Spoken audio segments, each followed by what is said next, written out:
L'éveil d'une âme, vénérable Anne de Guigné, l'enfant qui transforma la douleur en sainteté. Au cœur des Alpes françaises, où les montagnes s'élèvent telles des sentinelles silencieuses, gardiennes des secrets de la terre, où l'air cristallin charrie le parfum des fleurs alpines et l'écho lointain des cloches d'église, naquit une enfant destinée à toucher le ciel encore en vie. C'était en 1911. Et l'Europe respirait les derniers instants d'une ère qui serait bientôt balayée par les vents de la guerre et de la transformation. Annecy-le-Vieux apparaissait le matin du 25 avril, tel un tableau peint par la main du Créateur. Les eaux du lac d'Annecy reflétèrent le bleu profond du ciel, tandis que les maisons de pierre et de bois se nichaient sur les pentes verdoyantes comme des enfants au sein maternel. C'était une région où la foi catholique avait ancré de profondes racines au fil des siècles, où chaque pierre semblait murmurer des prières, et chaque cloche qui sonnait faisait écho à une tradition millénaire de dévotion. Dans ce décor d'une beauté quasi céleste, au sein d'une famille de l'ancienne noblesse française, vint au monde Anne-Marie-Antoinette de Guigné. Ses premiers cris se mêlèrent au chant matinal des oiseaux, comme si la nature elle-même célébrait l'arrivée de cette petite âme qui transformerait la douleur en lumière, la souffrance en sainteté et la brièveté en éternité. Le château de la famille de Guigné s'élevait majestueusement entre des jardins soigneusement cultivés, ses tours pointant vers le ciel comme des doigts en prière. Là, entre tapis persans et meubles de bois noble, entre portraits d'ancêtres et crucifix d'ivoire, grandirait une fillette dont le cœur battrait non pour le luxe qui l'entourait, mais pour l'amour qui la consumerait. Jacques de Guigné, le comte qui allait devenir le père de cet enfant spécial, était un homme à la posture droite et au regard ferme, façonné par la tradition militaire française et l'honneur de sa lignée. Ses mains, qui savaient manier l'épée avec dextérité, se pliaient aussi en prière avec la même précision et détermination. À ses côtés, Antoinette de Charette portait en elle l'élégance raffinée de l'aristocratie, mais aussi un cœur maternel qui palpitait de la tendresse des saints. Quand Anne ouvrit les yeux pour la première fois sur ce monde, quelque chose dans l'air sembla changer. Les domestiques de la maison chuchotaient entre eux à propos de la lumière particulière qui émanait de la chambre de l'enfant, sur la façon dont les oiseaux semblaient chanter plus doucement près de la fenêtre où elle dormait. Ce n'étaient que des impressions peut-être, mais rétrospectivement, ceux qui vécurent ces jours diraient qu'il y avait déjà des signes que ce ne serait pas une enfant ordinaire. Les premières années d'Anne se déroulèrent comme les pages d'un livre de contes. Elle grandissait entre les jeux dans le jardin, courant parmi les rosiers que sa mère cultivait avec tant d'amour, poursuivant les papillons parmi les fleurs sauvages qui parsemaient les prairies autour de la propriété. Ses rires résonnaient dans les grandes salles du château, apportant vie et joie à chaque recoin. Mais Anne était une enfant au caractère fort, de celle qui mettait à l'épreuve la patience des adultes par son entêtement et ses caprices. Quand elle voulait quelque chose, elle savait comment l'obtenir, tantôt par les larmes, tantôt par des colères, qui faisaient trembler les structures de la discipline familiale.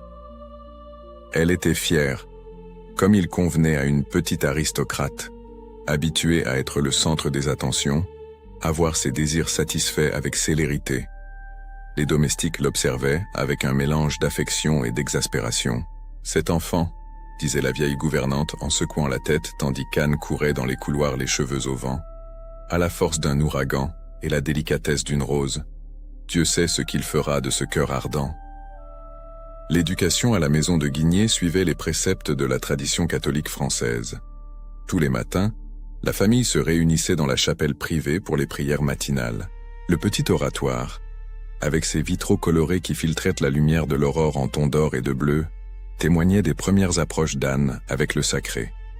Là, agenouillée aux côtés de ses parents, elle apprenait les premiers mots adressés au ciel, bien que son esprit inquiet l'amena souvent à se distraire avec les dessins des vitraux ou le vol d'une mouche qui s'aventurait dans la nef. Les repas étaient des moments de raffinement et d'éducation.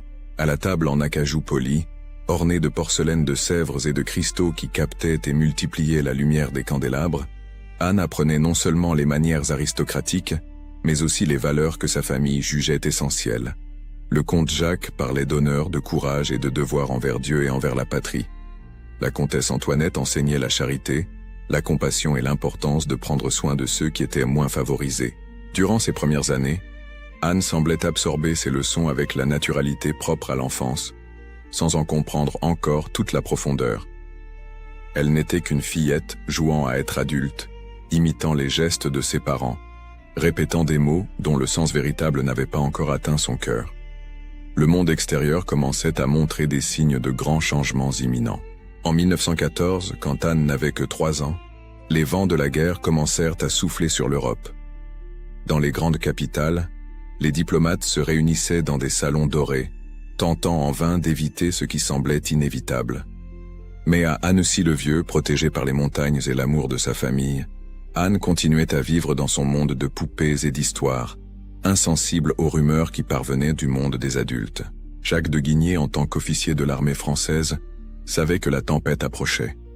Les nuits silencieuses, il se promenait dans les jardins de sa propriété, observant les étoiles qui semblaient trembler dans le ciel, comme si elles aussi pressentissaient les horreurs à venir.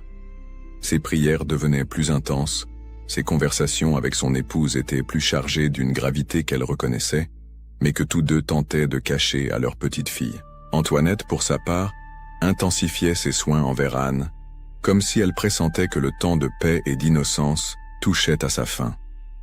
Elle passait des heures à enseigner à sa fille les prières traditionnelles, lui racontant des histoires de saints, particulièrement celles de saintes enfants qui avaient touché le cœur de Dieu par leur pureté et leur foi.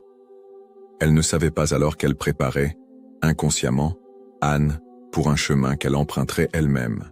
La maison des de Guigné était imprégnée d'une atmosphère unique en ces jours-là. C'était comme si l'air lui-même vibrait d'une attente indéfinissable. Les domestiques remarquaient qu'Anne semblait plus pensive que d'habitude, ses grands yeux sombres se tournant fréquemment vers le ciel, comme si elle cherchait quelque chose qu'elle ne parvenait pas à nommer. Pendant les prières familiales, son inquiétude habituelle cédait la place à une quiétude qui surprenait tout le monde.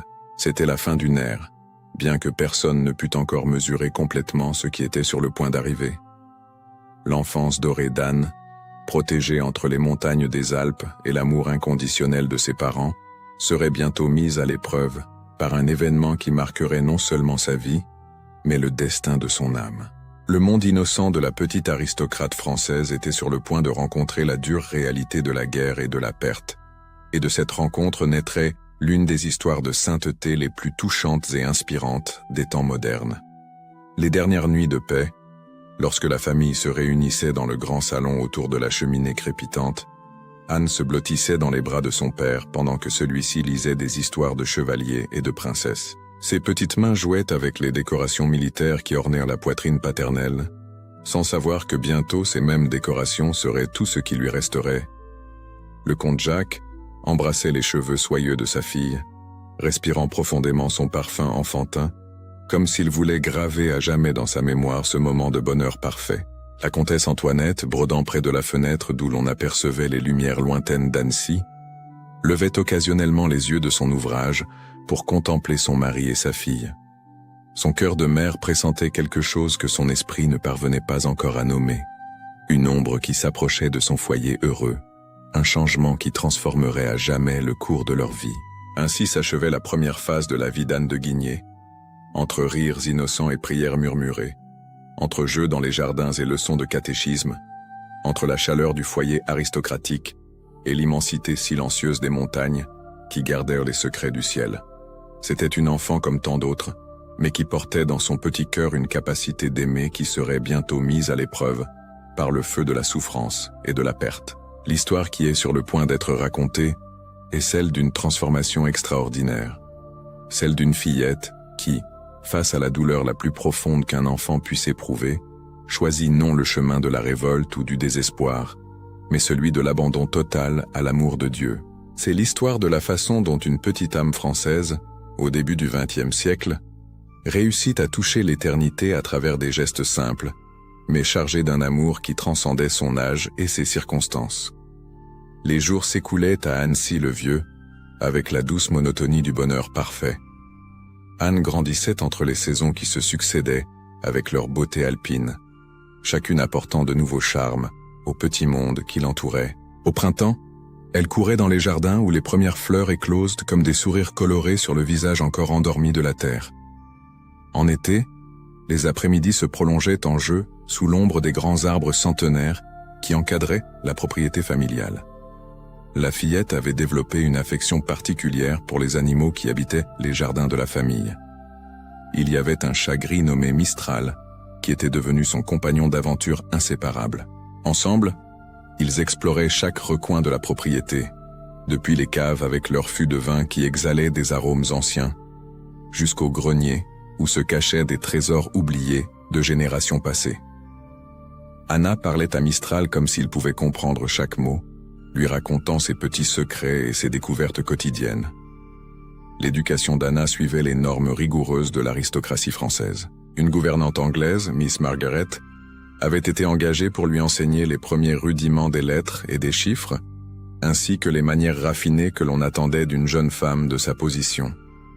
Miss Margaret était une femme sévère mais juste, aux cheveux gris toujours tirés en un chignon impeccable, qui avait servi dans quelques-unes des meilleures familles d'Europe.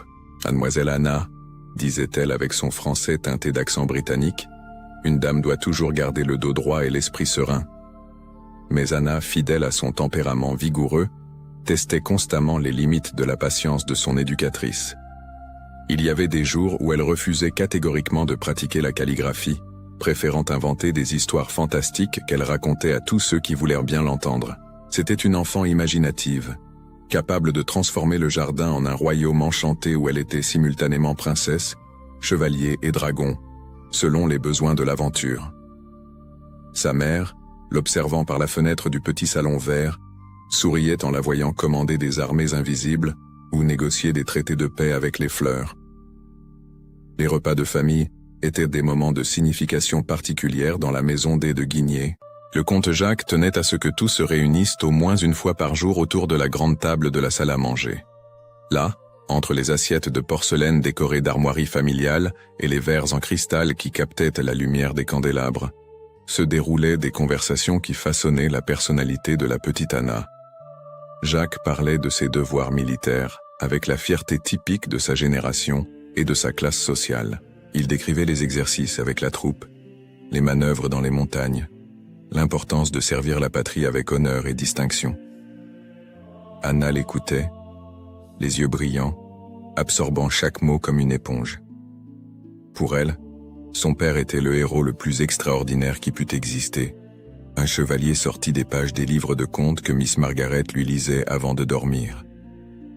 Antoinette complétait ses leçons par des enseignements sur l'importance de la charité et de la compassion. Une fois par semaine, elle descendait au village avec Anna pour visiter les familles les plus nécessiteuses. Elles apportaient des paniers remplis de nourriture, de vêtements et de médicaments, distribuant non seulement des biens matériels, mais aussi des paroles de réconfort et d'espoir. Anna observait tout avec une attention curieuse, voyant comment le visage de sa mère s'illuminait quand elle parvenait à soulager une souffrance. « Ma chère, » expliquait Antoinette tandis qu'elle marchait dans les rues pavées de l'ancienne Annecy, « Dieu nous a beaucoup accordé, mais pas pour que nous gardions tout pour nous. C'est notre devoir de partager avec ceux qui ont moins. » Anna acquiesçait gravement, bien qu'elle ne comprît pas encore entièrement la profondeur de ces mots. La vie spirituelle dans la famille de Guigné suivait les rythmes traditionnels de l'Église catholique. Tous les matins, avant même le petit déjeuner, tous se réunissaient dans la petite chapelle privée pour les prières matinales. La chapelle était un chef-d'œuvre d'art sacré, avec des vitraux qui racontaient l'histoire du salut et un autel de marbre blanc orné de fleurs toujours fraîches qu'Antoinette renouvelait personnellement. Anna avait appris à s'agenouiller sur le petit prie-dieu qu'on avait fait fabriquer spécialement pour elle, garni de velours brodé par les sœurs d'un couvent voisin. Ses petites mains se joignaient en prière, imitant les gestes de ses parents, bien que ses yeux se détournassent fréquemment pour contempler les jeux de lumière que les vitraux créaient sur le sol de la chapelle. L'abbé Dubois, curé de l'église locale, était un homme bon qui connaissait Anna depuis son baptême. Il l'observait pendant les messes dominicales, remarquant comment la fillette alternait des moments de profonde concentration avec d'autres de distraction typiques de l'enfance. « Cet enfant a quelque chose de spécial », confia-t-il un jour à la comtesse Antoinette. Ses yeux cherchent constamment l'autel, comme s'ils cherchaient quelque chose au-delà de ce que nous voyons. Durant l'automne 1914, quand Anna avait 3 ans et demi, des rumeurs de plus en plus insistantes sur la possibilité de guerre commencèrent à circuler dans la région. Les hommes se réunissaient dans les tavernes d'Annecy, discutant à voix basse des événements de Sarajevo et de leurs possibles conséquences. Jacques participait à ces conversations avec la gravité de celui qui connaissait les horreurs de la guerre à travers les récits de ses supérieurs. À la maison, cependant, le comte s'efforçait de maintenir l'atmosphère de normalité qui avait toujours caractérisé la vie familiale. Il continuait à jouer avec Anna dans les jardins, lui apprenant à reconnaître les différentes espèces de fleurs et à identifier le chant des oiseaux. Il avait construit pour elle une petite cabane dans les arbres, où elle passait des heures avec ses poupées, inventant des histoires interminables. « Papa ?» demanda Anna un jour, assise sur les genoux de son père pendant qu'il lisait le journal. « Pourquoi les hommes du village sont-ils toujours si sérieux quand ils parlent entre eux ?» Jacques baissa le journal et contempla les grands yeux interrogateurs de sa fille.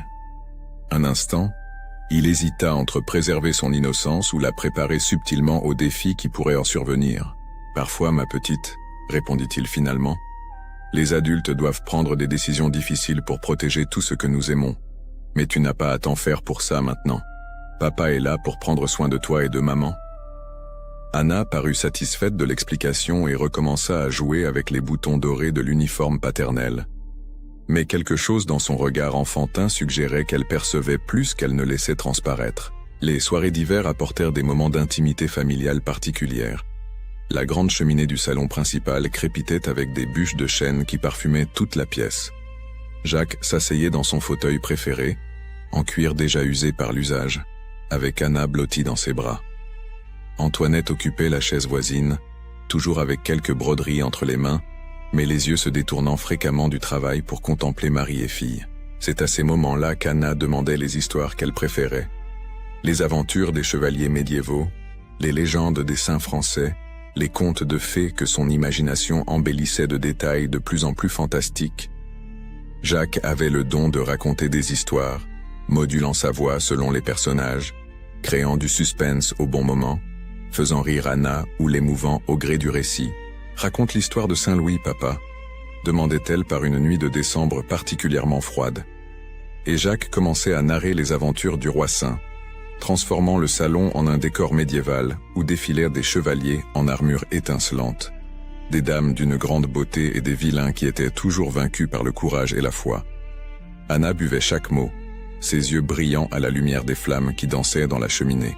Mais derrière l'apparente normalité, des changements subtils commençaient à s'insinuer dans la routine familiale. Jacques passait plus de temps dans son bureau, recevant des correspondances officielles qui arrivaient avec une fréquence croissante. Antoinette remarquait que son mari devenait plus pensif après la lecture de ses lettres, et ses prières à la chapelle devenaient plus longues et ferventes. Anna, avec la sensibilité propre aux enfants, captait ces nuances sans parvenir à les interpréter complètement. Parfois, elle trouvait ses parents conversant à voix basse, des conversations qui cessaient abruptement quand elle s'approchait. D'autres fois, elle surprenait sa mère les yeux embués, contemplant un portrait de son père en tenue militaire. Noël 1914 fut célébré avec une intensité particulière dans la maison des de Guigné. L'arbre, un sapin majestueux que Jacques avait coupé personnellement dans les forêts voisines, fut orné avec plus de soin que jamais. Antoinette supervisa personnellement la confection des douceurs traditionnelles, emplissant la maison d'arômes de cannelle, de vanille et de fruits confits. Anna reçut une nouvelle poupée, une création exquise de la maison jumeau, avec des cheveux de soie et une robe de satin bleu. Elle la baptisa Marie-Antoinette, en hommage à sa mère, et promit d'en prendre soin comme si c'était une sœur cadette. Pendant la messe de minuit, dans la petite église de Pierre d'Annecy-le-Vieux, elle tint la poupée avec une tendresse particulière, comme si elle pressentait qu'elle serait sa compagnie en des temps difficiles. Ce fut la veille du Nouvel An que Jacques reçut sa convocation officielle. L'enveloppe scellée du sceau du ministère de la Guerre arriva par une matinée glaciale, apportée par un soldat à cheval qui attendit une réponse. Anna jouait dans le jardin avec sa nouvelle poupée quand elle vit son père sortir de la maison, embrasser longuement sa mère et lui murmurer des mots qu'elle ne put entendre. Ce soir-là, pendant le dîner, Jacques annonça qu'il partirait rejoindre son régiment. La guerre avait officiellement commencé, et le devoir l'appelait à défendre la patrie. Sa voix resta ferme pendant tout le discours, mais Anna remarqua que ses mains tremblaient légèrement en tenant son verre de vin. « Quand papa va-t-il revenir ?» demanda-t-elle avec la simplicité de l'innocence. « Bientôt, ma chérie, » répondit Jacques, s'agenouillant pour se mettre à la hauteur de sa fille. « Papa va aider la France et ensuite il rentrera à la maison pour rester pour toujours avec toi et maman. » Anna acquiesça gravement, comme si elle comprenait l'importance du moment. Cette nuit-là, elle demanda à dormir dans la chambre de ses parents, blottie entre Jacques et Antoinette, respirant le parfum familier qui ne tarderait pas à ne devenir qu'un souvenir. Les derniers jours de Jacques à la maison furent intenses et précieux. Il consacra chaque instant libre à sa fille, comme s'il voulait condenser des années de vie commune en quelques semaines.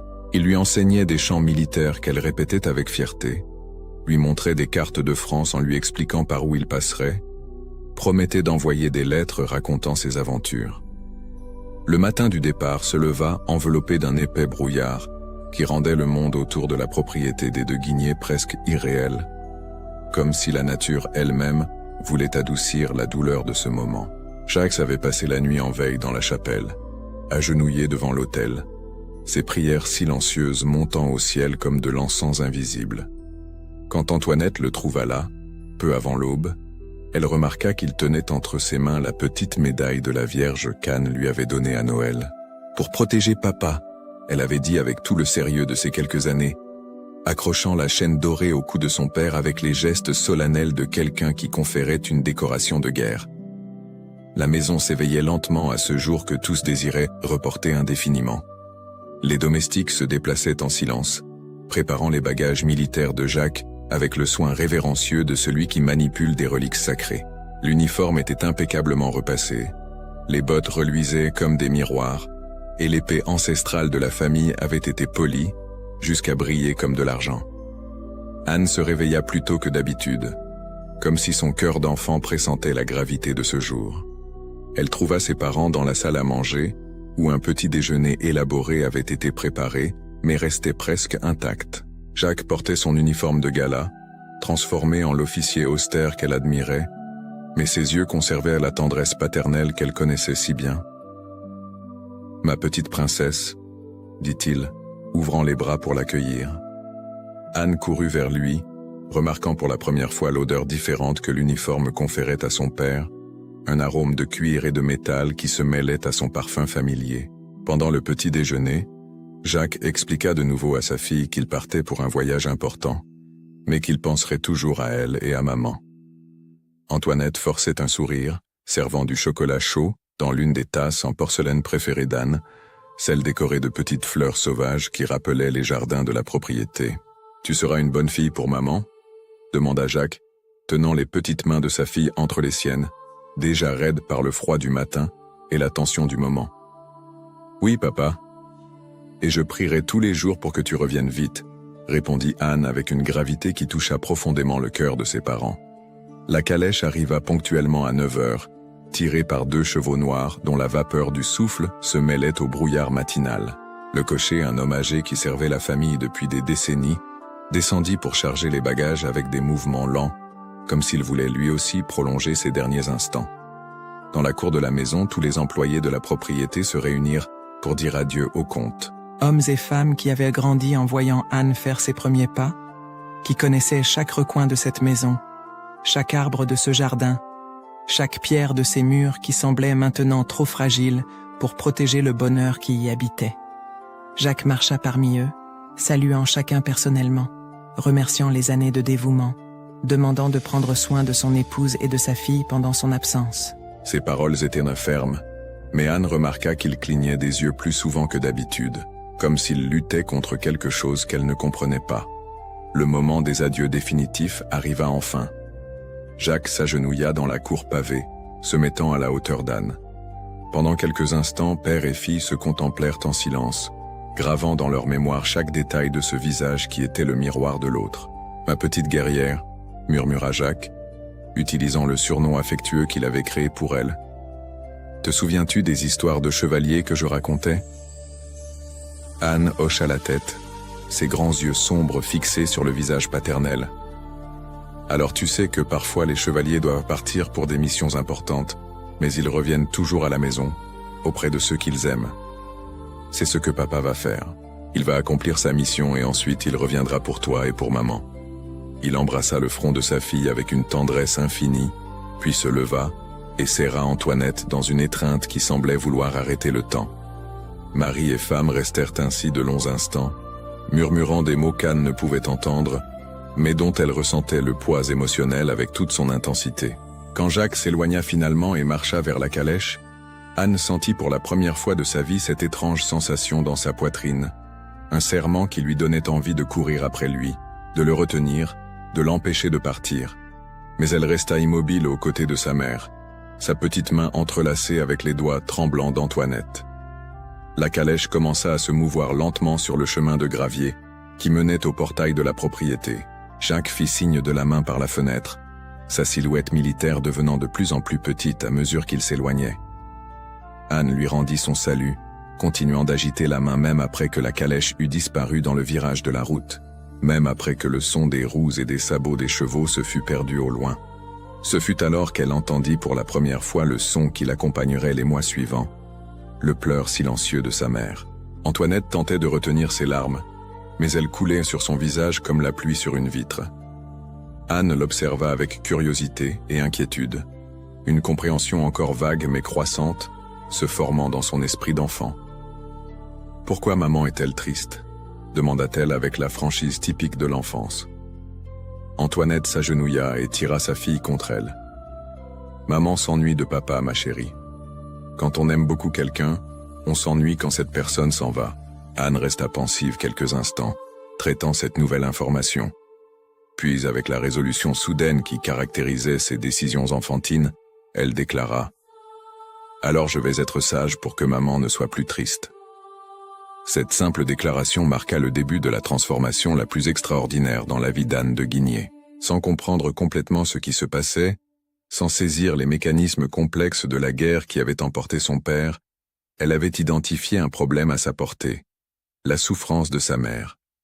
Et elle avait décidé, avec la détermination de fer qu'elle avait héritée de ses ancêtres, de faire quelque chose à ce sujet. Dans les jours qui suivirent le départ de Jacques, Anne observa avec une attention croissante le comportement d'Antoinette. Elle voyait comment elle se levait plus tôt pour prier seule dans la chapelle, comment ses yeux se tournaient constamment vers la route où la calèche avait disparu, comment elle gardait précieusement les lettres qui commençaient à arriver du front. Progressivement, Anne commença à modifier son propre comportement. La petite fille têtue et capricieuse qui testait constamment les limites de la patience des adultes commença à céder la place à une enfant attentive et obéissante. Quand Miss Margaret lui demandait de pratiquer la calligraphie, elle ne protestait plus, mais s'appliquait avec une application surprenante. Quand venait l'heure des repas, elle ne faisait plus de caprices à cause des aliments qu'elle n'aimait pas. Le changement était si graduel qu'initialement Antoinette ne remarqua pas son ampleur. Elle attribuait la nouvelle docilité de sa fille à l'adaptation naturelle des enfants aux circonstances. Mais à mesure que les jours passaient, il devint impossible d'ignorer que quelque chose de profond était en train de se produire avec Anne. Un matin, tandis qu'Antoinette pleurait silencieusement dans le petit bureau où elle avait l'habitude d'écrire des lettres à Jacques, Anne s'approcha avec une petite fleur qu'elle avait cueillie dans le jardin. « Pour que maman ne pleure plus », dit-elle simplement, offrant la fleur avec un sourire qui mêlait innocence et une sagesse étrange pour son âge. Ce fut à ce moment qu'Antoinette comprit que sa fille avait pris sur elle la mission de la consoler. La petite main qui offrait la fleur tremblait légèrement, mais les yeux sombres brillaient d'une détermination qui toucha profondément le cœur maternel. « Merci ma chérie », murmura Antoinette, acceptant la fleur et tirant Anne contre elle. « Tu es le plus grand réconfort de maman. » Cette petite offrande florale marqua le début d'une série de gestes qui révéleraient l'extraordinaire capacité d'amour de la petite fille. Anne commença à observer chaque détail du comportement maternel, anticipant ses besoins, offrant de petits conforts avec une intuition qui semblait surnaturelle pour son âge. Les lettres de Jacques arrivaient irrégulièrement, apportant des nouvelles du front qu'Antoinette lisait et relisait obsessivement. Anne remarqua qu'après chaque lecture, sa mère devenait encore plus mélancolique. Sans comprendre le contenu des lettres, mais saisissant parfaitement leur effet, la fillette créa un rituel propre. Chaque fois qu'une lettre arrivait, Elle préparait une surprise pour sa mère. Parfois c'était un dessin coloré, d'autres fois une petite prière qu'elle inventait, ou simplement sa présence silencieuse aux côtés d'Antoinette. L'hiver 1915 fut particulièrement rigoureux. La neige couvrit les jardins de la propriété d'un manteau blanc, qui transformait le paysage en un monde de silence et de contemplation. Anne, qui avait toujours adoré jouer dans la neige, commença à consacrer ce temps à accompagner sa mère dans ses prières prolongées dans la chapelle. C'est pendant ces moments de prière que quelque chose d'extraordinaire commença à se manifester chez Anne. Agenouillée sur son petit prie-Dieu, elle ne se distrayait plus avec les jeux de lumière des vitraux. Ses yeux se fixaient sur le crucifix au-dessus de l'autel avec une intensité qui surprenait tous ceux qui l'observaient. Ses prières, qui n'étaient auparavant que des répétitions mécaniques des mots enseignés par ses parents, acquirent une qualité différente, plus intime, plus personnelle. Une nuit, Antoinette trouva sa fille agenouillée seule dans la chapelle, déjà tard dans la soirée. L'enfant semblait absorbé dans une profonde prière, ses petites mains jointes, ses lèvres remuant en murmures inaudibles. « Anna, ma chérie, que fais-tu ici si tard ?» La fillette se tourna vers sa mère avec un sourire serein. « Je parle avec Jésus, maman. Je lui ai demandé de prendre soin de papa et d'aider maman à ne plus être triste. » La simplicité de ces mots toucha Antoinette de manière inattendue. Il y avait quelque chose dans la façon dont Anna parlait de Jésus. Non pas comme une figure lointaine des histoires religieuses, mais comme un ami réel, présent, capable de l'écouter et de répondre à ses suppliques enfantines. Le printemps de 1916 apporta avec lui une nouvelle qui changerait à jamais le cours de la vie d'Anna. Son père était mort au combat. La notification officielle arriva un matin de mars, apportée par un jeune officier dont l'émotion était visible lorsqu'il remit à Antoinette l'enveloppe bordée de noir. Anna était dans le jardin, jouant avec Mistral, lorsqu'elle entendit le cri angoissé venant de l'intérieur de la maison. Elle courut immédiatement vers sa mère, la trouvant effondrée dans le fauteuil du salon, la lettre officielle tremblant encore dans ses mains. « Maman, qu'est-ce qui s'est passé ?» demanda Anna, une inquiétude croissante envahissant son petit cœur. Antoinette tenta de trouver les mots justes pour expliquer à sa fille de seulement 4 ans le concept définitif de la mort. Comment dire à une enfant que son héros, son chevalier invincible, ne reviendrait plus à la maison? « Papa est allé au ciel, ma chère. Jésus l'a appelé pour rester avec lui. » Anna resta silencieuse de longs moments, traitant cette information avec le sérieux qui caractérisait ces moments de profonde réflexion. Puis, avec une maturité qui laissa Antoinette surprise, elle s'approcha de sa mère et l'embrassa de toutes les forces de ses petits bras. « Ne pleure pas, maman. Si papa est avec Jésus, il est heureux, et je vais prendre soin de maman maintenant. » Ces mots simples contenaient une sagesse et une force qui semblaient impossibles venant d'une enfant si petite. À ce moment-là, Anna assuma définitivement le rôle de consolatrice de sa mère, une mission qu'elle embrasserait avec une dévotion totale. Les mois qui suivirent furent marqués par un deuil profond pour Antoinette, mais aussi par une croissance spirituelle extraordinaire pour Anna. La fillette semblait avoir compris instinctivement que sa mère avait besoin de bien plus que de consolations enfantines. Elle avait besoin d'un amour mature, d'une présence constante, d'une compagnie qui allège la douleur de la perte. Anna commença à accompagner sa mère dans toutes ses activités. Quand Antoinette allait au village pour continuer les œuvres de charité qu'elle faisait auparavant avec Jacques, Anna était toujours à ses côtés, observant comment on peut soulager la souffrance d'autrui par de simples gestes de bonté. Quand venait l'heure des prières, Anna ne se contentait plus de répéter mécaniquement les mots appris. Elle conversait avec Jésus comme si elle parlait avec un ami intime. Le père Dubois remarqua ces changements durant les messes dominicales. Anna, qui auparavant se distrayait facilement pendant les sermons, suivait maintenant chaque parole avec une profonde attention. Ses yeux se fixaient sur l'autel pendant la consécration, avec une révérence qui touchait tous les présents.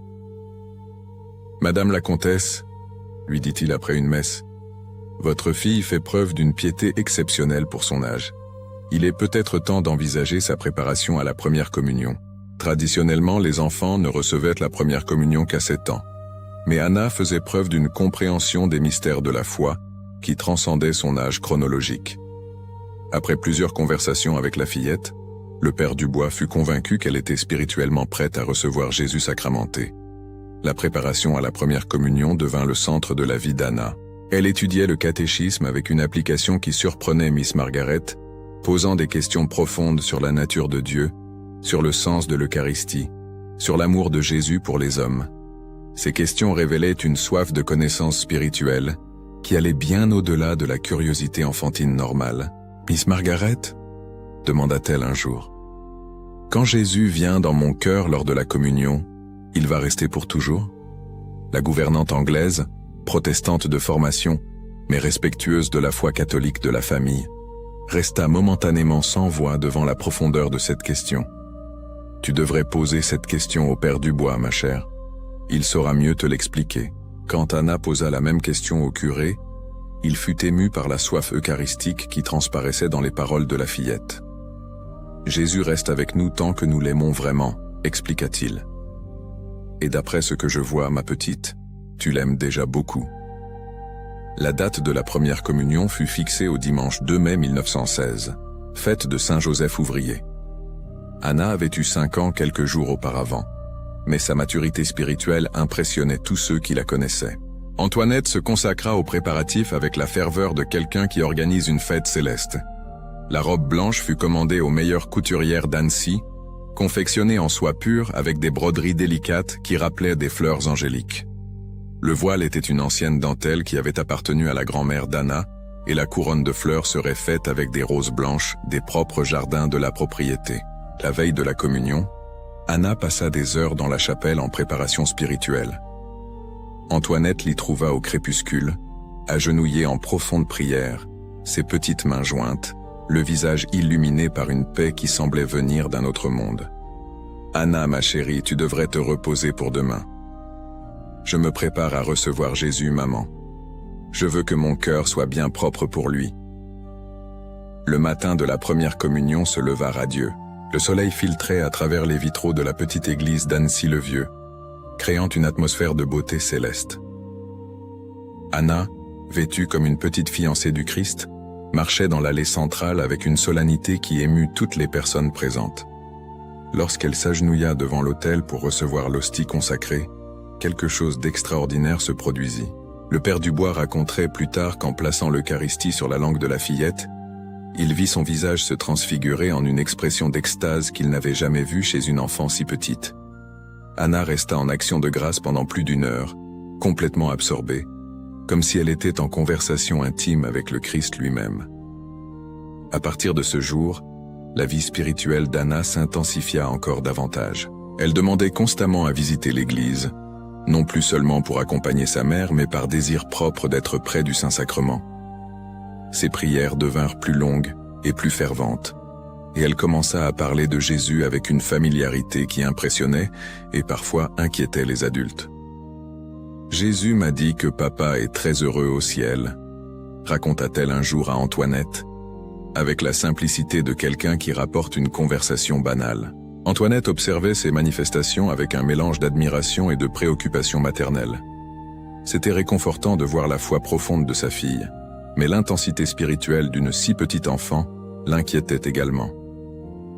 Les années qui suivirent la première communion d'Anna furent marquées par une transformation progressive qui laissait tous ceux qui l'entouraient émerveillés.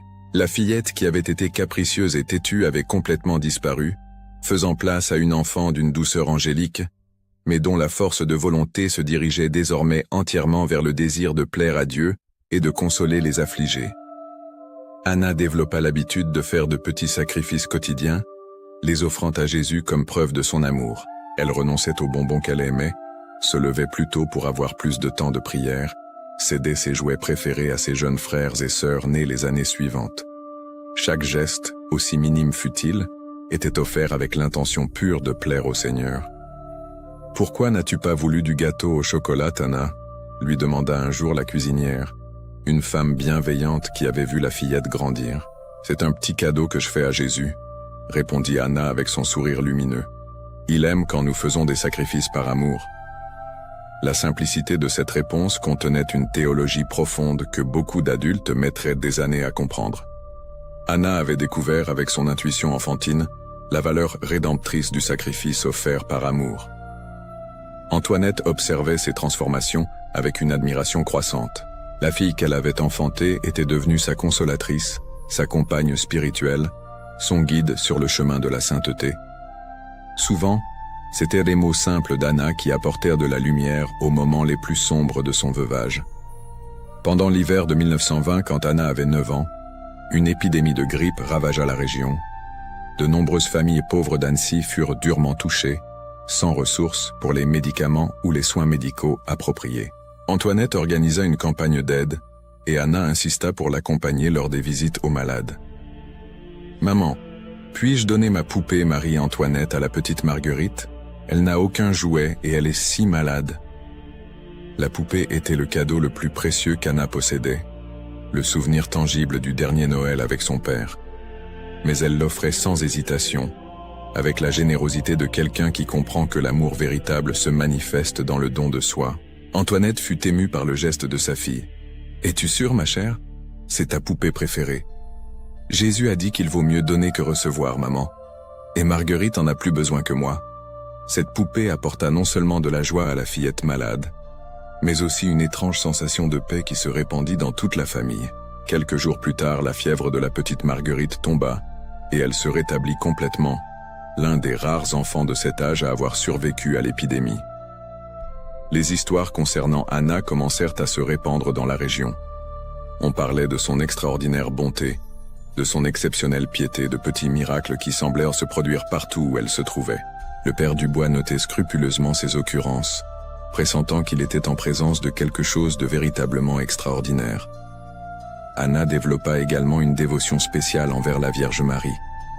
Elle récitait le chapelet quotidiennement, apprit par cœur toutes les prières mariales qu'elle put retenir, et parlait de Notre-Dame comme d'une mère tendre qui la protégeait et la guidait. Dans le jardin de la propriété, il y avait une petite grotte où Antoinette avait placé une statue de Notre-Dame de Lourdes. Anna y passait des heures, conversant avec la Vierge comme si elle était physiquement présente. « Notre-Dame m'apprend à être bonne », expliqua-t-elle un jour à Miss Margaret. « Elle me montre comment Jésus aime que les enfants soient. » Il était impossible d'être en présence d'Anna sans se sentir touché par quelque chose de surnaturel. Sa joie était contagieuse, mais ce n'était pas la joie superficielle typique de l'enfance. C'était une joie profonde, enracinée dans la certitude de l'amour de Dieu. Une joie qui persistait même dans les moments difficiles. À l'âge de 10 ans, Anna savait déjà lire et écrire parfaitement. Miss Margaret avait été surprise par la rapidité avec laquelle elle avait appris, mais plus encore par l'usage qu'elle faisait de cette compétence. Au lieu d'écrire des histoires pour enfants, ou des lettres à ses petites amies, Anna commença à rédiger de petites prières et des réflexions spirituelles qui révélaient une profondeur surprenante.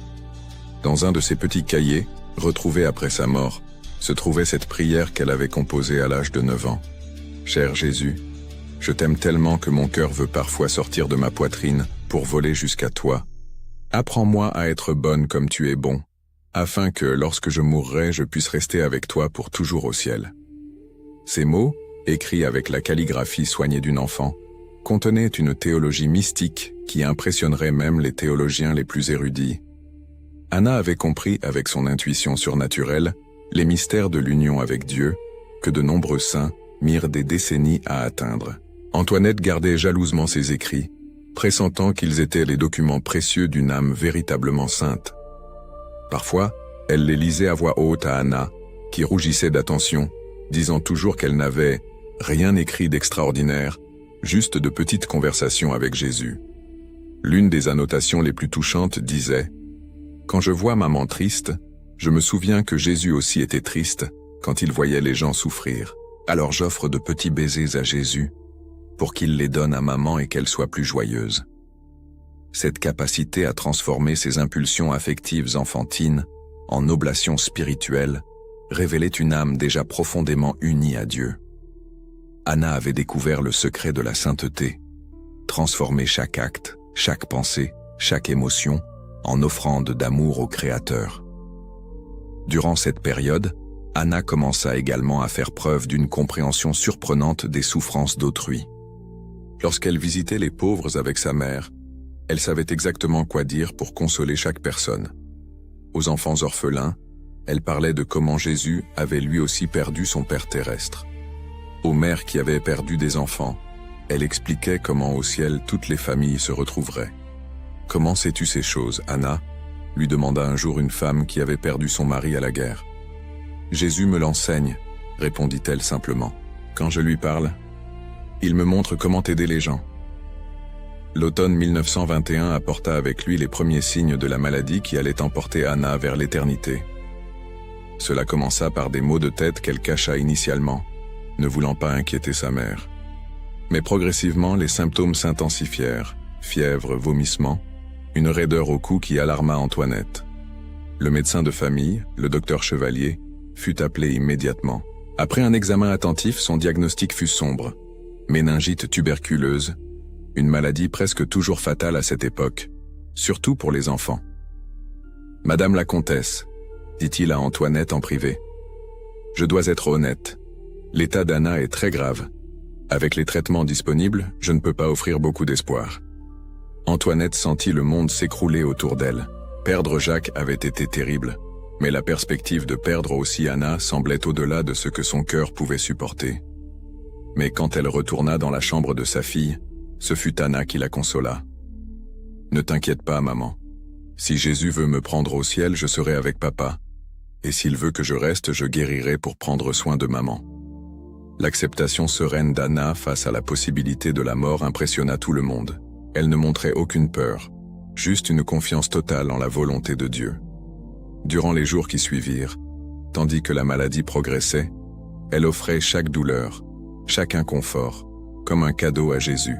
« Jésus a bien plus souffert que moi sur la croix, » disait-elle quand les douleurs devenaient presque insupportables. « Si j'offre ma souffrance à lui, je peux aider à sauver d'autres personnes. » Le père Dubois lui rendait visite quotidiennement, lui apportant la communion quand c'était possible. Anna recevait le sacrement avec une ferveur qui touchait profondément toutes les personnes présentes. Même affaiblie par la maladie, son visage se transfigurait à chaque réception eucharistique.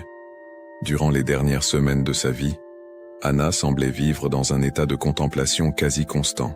Elle parlait fréquemment avec des personnes que d'autres ne pouvaient pas voir, conversait avec Jésus et avec Notre-Dame, comme s'ils étaient physiquement présents dans la chambre.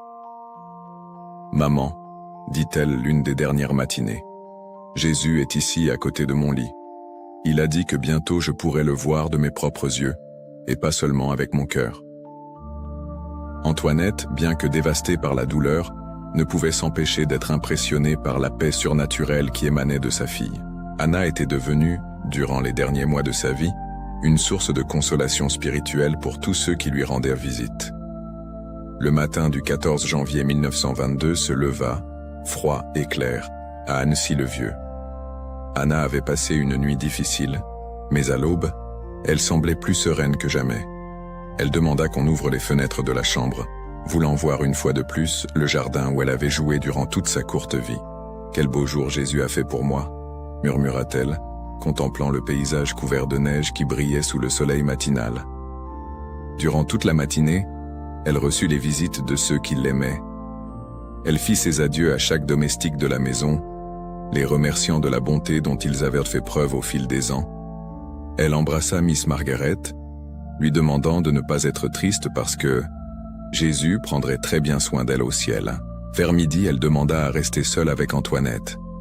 Mère et fille passèrent ces derniers instants dans une profonde communion spirituelle, priant ensemble, se murmurant des mots d'amour que seules elles comprenaient entièrement. « Maman, » dit Anna d'une voix déjà faible mais toujours claire, « quand je serai au ciel, je demanderai à Jésus de prendre très bien soin de vous. Et un jour nous serons toutes ensemble, maman, papa et moi, pour toujours avec Jésus. » Vers 3 heures de l'après-midi, Anna demanda qu'on lui apporte le crucifix qui se trouvait toujours sur son prie-dieu dans la chapelle. Elle le serra contre sa poitrine avec ses petites mains déjà affaiblies, fixant ses yeux sur le visage du Christ souffrant. « Jésus, » murmura-t-elle avec un sourire d'une beauté ineffable, « je vous aime. » Ce furent ses derniers mots. Quelques minutes plus tard, Anna de Guigné partait pour l'éternité, son visage conservant ce sourire serein que toutes les personnes présentes n'oublieraient jamais. Immédiatement après sa mort, des phénomènes commencèrent à se produire, qui intriguèrent tout le monde. La première témoin fut Antoinette, qui jura avoir senti un parfum inexplicable de fleurs envahir la chambre, bien que ce fût le plein hiver et qu'il n'y eut pas de fleurs dans toute la propriété. D'autres rapportèrent avoir vu une lumière douce enveloppant le petit corps, une luminosité qui ne provenait d'aucune source connue. Les funérailles d'Anna, célébrées 3 jours plus tard, rassemblèrent des centaines de personnes de toute la région. Le petit cercueil blanc, porté par des jeunes de la paroisse, semblait irradier une paix qui touchait profondément toutes les personnes présentes. Durant le cortège, de nombreuses personnes affirmèrent avoir ressenti une présence consolatrice, comme si Anna elle-même était là, bénissant tous ceux qui étaient venus lui faire leurs adieux. Le père Dubois célébra la messe des obsèques les larmes aux yeux, mais aussi avec la certitude qu'il était en présence d'une véritable sainte. Dans son homélie, il déclara « Cet enfant nous a appris en 10 ans ce que beaucoup d'entre nous n'apprennent pas en toute une vie. Comment aimer Dieu de tout son cœur et comment transformer la souffrance en offrande d'amour. » Dans les jours qui suivirent les funérailles, des récits de grâce obtenus par l'intercession d'Anna commencèrent à circuler dans la région. Des enfants malades qui se rétablissaient mystérieusement après des prières adressées à la petite sainte, des familles en difficulté qui trouvèrent des solutions inattendues, des personnes affligées qui ressentaient une paix inexplicable en visitant sa tombe. Le processus de béatification fut ouvert en 1932, 10 ans seulement après sa mort. L'intérêt pour la petite Anna s'était répandu bien au-delà des frontières de la France. Des lettres arrivaient du monde entier, rapportant des faveurs obtenues par son intercession. Des mères la priaient en demandant protection pour leurs enfants. Des familles en deuil trouvaient consolation dans son histoire. En 1990, le pape Jean-Paul II reconnut officiellement les vertus héroïques d'Anna de Guigné, lui concédant le titre de vénérable. La cérémonie, qui s'est déroulée au Vatican, a été suivie par des milliers de fidèles venus de tous les continents pour honorer la mémoire de la petite sainte française. L'héritage d'Anne de Guigné transcende largement sa brève existence terrestre. Sa vie a démontré au monde que la sainteté n'est pas le privilège exclusif des adultes, et que les enfants aussi peuvent atteindre des sommets mystiques extraordinaires lorsqu'ils s'abandonnent entièrement à l'amour de Dieu. À Annecy-le-Vieux, la propriété où elle a vécu a été transformée en lieu de pèlerinage. Des milliers de personnes visitent chaque année la chapelle où elle priait, le jardin où elle jouait, la chambre où elle a offert ses dernières souffrances au Christ. La petite grotte de Notre-Dame où Anne passait des heures en prière est devenue particulièrement chère aux pèlerins, qui y déposent des fleurs et laissent des demandes d'intercession. Son histoire continue d'inspirer des familles du monde entier. Les parents trouvent en son exemple un modèle pour éduquer leurs enfants dans la foi. Les enfants apprennent d'elle qu'il est possible d'être saint même en étant petit, que chaque geste de bonté, chaque sacrifice offert avec amour, chaque prière murmurée avec sincérité a une valeur immense aux yeux de Dieu. Anne de Guigné nous a enseigné que la sainteté ne réside pas dans de grands gestes héroïques, mais dans la fidélité aux petits devoirs quotidiens, dans l'amour généreux envers ceux qui nous entourent, dans l'acceptation sereine de la volonté divine. Elle a transformé la douleur de la perte de son père en un élan pour consoler sa mère. Elle a converti ses impulsions enfantines en offrandes spirituelles. Elle a fait de sa brève vie un hymne d'amour qui continue de résonner à travers les siècles. La petite Anne, qui n'a vécu que 10 ans et 9 mois en ce monde, a réussi à toucher l'éternité d'une manière que de nombreuses vies longues n'y parviennent jamais. Sa mémoire demeure vivante non seulement dans les registres officiels de l'Église, mais surtout dans le cœur de tous ceux qui découvrent, à travers son histoire, que l'amour de Dieu ne connaît pas de limite d'âge, que la sainteté est possible pour tous, et que même un enfant peut transformer la souffrance en moyen de salut. Aujourd'hui, alors que le monde semble avoir perdu son innocence, que les enfants grandissent trop vite et perdent tôt leur capacité d'émerveillement, l'histoire d'Anne de Guigné apparaît comme un lumineux rappel que la pureté de l'enfance peut être le chemin le plus direct vers le cœur de Dieu. Elle nous montre que nous n'avons pas besoin d'attendre d'être adultes pour commencer notre chemin de sainteté, que chaque jour de la vie est une précieuse opportunité de grandir dans l'amour, et que même la douleur la plus profonde peut être transformée en instrument de rédemption lorsqu'elle est offerte avec foi. La vénérable Anne de Guigné continue, du haut du ciel, d'intercéder pour toutes les familles qui souffrent, pour tous les enfants qui cherchent Dieu, pour tous ceux qui désirent transformer leur vie en offrande d'amour. Sa petite main, qui un jour offrit des fleurs pour consoler sa mère, étend maintenant des bénédictions célestes sur tous ceux qui l'invoquent avec foi. Sa vie fut brève comme celle d'une fleur, mais son parfum de sainteté continue d'embaumer le monde, nous rappelant que l'amour véritable est plus fort que la mort, et qu'une vie vécue entièrement pour Dieu, aussi courte soit-elle, possède une valeur éternelle. Ainsi se termine l'histoire terrestre d'Anne de Guigné, mais ainsi commence aussi son histoire céleste, où elle intercède constamment auprès du trône de Dieu, pour tous ceux qui, inspirés par son exemple, cherchent à transformer chaque moment de la vie en acte d'amour, chaque souffrance en offrande rédemptrice, chaque geste en petit pas vers la sainteté. Prière. Ô vénérable Anne de Guigné, petite âme qui a transformé la douleur en sainteté et la souffrance en offrande d'amour, nous vous supplions d'intercéder pour nous auprès du trône de Dieu. Vous qui, à l'âge de 4 ans, avez su consoler votre mère en deuil et transformer votre cœur enfantin en source de paix et d'espérance, enseignez-nous à aimer comme vous avez aimé, avec pureté et générosité. Obtenez-nous de Jésus la grâce de vivre chaque jour comme une prière, chaque geste comme un acte de charité, et chaque sacrifice comme une offrande agréable au Père céleste. Protégez nos familles, spécialement les enfants, afin qu'ils grandissent dans la foi et l'amour de Dieu.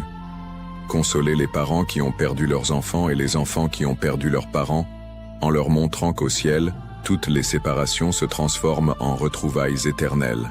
Ô douce Anne qui avait dit « Jésus, je vous aime » comme dernière parole en ce monde, faites que nous aussi puissions vivre et mourir en prononçant ces mêmes paroles d'amour total et de confiance infinie. Par le Christ, notre Seigneur. Amen. Ma prière. Ô Seigneur, notre Dieu, avec une profonde gratitude, nous élevons nos cœurs pour te remercier du don de la vie et du privilège de transmettre ton amour à travers les histoires qui nous inspirent et nous transforment. Nous te remercions, Père, de nous accorder la force, la sagesse et le courage de partager les enseignements de ton évangile par le biais de cette chaîne, qui a été un phare d'espérance et de lumière au milieu des adversités du monde. Seigneur, nous reconnaissons que chaque vie est un don précieux, et nous sommes reconnaissants pour chaque instant qui nous est accordé pour témoigner et propager ta parole. Que chaque histoire racontée, chaque message de foi et chaque enseignement divin atteignent les cœurs assoiffés d'amour, de vérité et de réconciliation. Nous te remercions pour l'inspiration qui nous guide, pour les bénédictions qui se multiplient et pour l'opportunité de contribuer à la diffusion du christianisme en apportant la lumière de ton amour à ceux qui cherchent direction et consolation. Puisse, à travers ces récits, nous toucher des vies, fortifier la foi et créer une communauté unie dans la recherche de la paix et de la vérité que toi seul peux offrir. Que ta grâce continue de nous éclairer et que nous puissions être des instruments de ta miséricorde et de ta compassion, reflétant la beauté de ton amour dans chaque parole et chaque geste. Au nom de Jésus notre Sauveur, nous te remercions de nous permettre de participer à cette sainte mission. Amen. L'histoire de la vénérable Anne de Guigné nous enseigne que la sainteté ne connaît pas de barrière d'âge. Cette petite Française, qui n'a vécu que 10 ans et 9 mois en ce monde, a réussi à toucher l'éternité d'une manière que de nombreuses vies longues n'ont jamais atteinte. Son chemin nous montre que même un enfant peut transformer la douleur la plus profonde en instrument de consolation et de croissance spirituelle.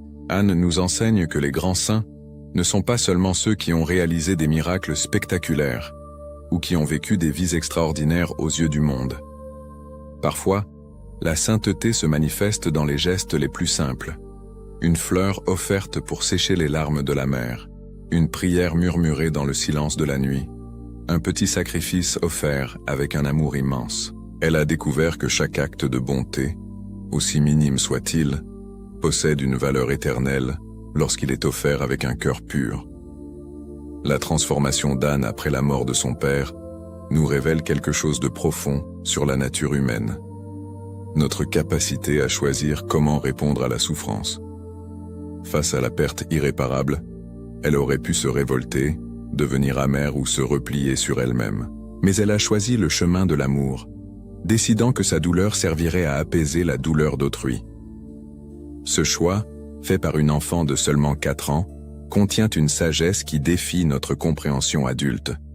Son intimité avec Jésus exprimés dans des prières spontanées et des écrits qui révélaient une maturité spirituelle surprenante, nous rappellent que Dieu ne se révèle pas seulement aux érudits ou aux théologiens, mais surtout aux cœurs simples et purs. Anne conversait avec le Christ comme un enfant converse avec son meilleur ami, avec une naturelle et une confiance absolue. Elle avait découvert le secret que Jésus lui-même a révélé. Si vous ne devenez pas comme des enfants, vous n'entrerez pas dans le royaume des cieux. L'héritage d'Anne transcende sa brève existence terrestre. Aujourd'hui, près d'un siècle après sa mort, son histoire continue d'inspirer des familles à travers le monde. Les parents trouvent en son exemple un modèle pour éduquer leurs enfants dans la foi, sans étouffer leur spontanéité enfantine. Les enfants apprennent qu'ils peuvent être saints sans cesser d'être des enfants, que Dieu se réjouit de leurs prières simples et de leurs petits gestes d'amour. Sa vie offre également un espoir particulier aux familles confrontées à des pertes douloureuses. Anne nous montre que la mort n'est pas la fin, mais un passage vers une vie plus pleine. Son amour pour sa famille ne s'est pas éteint avec son départ. Il s'est intensifié, se transformant en intercession constante du haut du ciel. La vénérable Anne de Guigné nous invite à redécouvrir la beauté de la simplicité évangélique, la force transformatrice de l'amour offert sans réserve, et la certitude que chaque vie, aussi brève soit-elle, peut laisser des traces éternelles lorsqu'elle est vécue entièrement pour Dieu. Si cette histoire a touché votre cœur, n'oubliez pas de vous abonner à la chaîne Histoire sacrée, la vie des saints, de partager ce contenu avec vos amis et votre famille, et de laisser votre like pour que davantage de personnes puissent connaître ces témoignages inspirants de foi et de sainteté. Et maintenant, nous voulons vous entendre. Quel aspect de la vie d'Anne de Guigné a le plus touché votre cœur? Sa capacité à transformer la douleur en amour, son intimité avec Jésus, ou peut-être sa sagesse précoce? Dites-nous en commentaire comment cette histoire a impacté votre vie. N'oubliez pas non plus de regarder la vidéo spécialement sélectionnée pour vous qui apparaît ci-dessus, où vous découvrirez d'autres histoires émouvantes de saints qui, comme Anne, ont transformé leur vie en de véritables témoignages d'amour et de foi.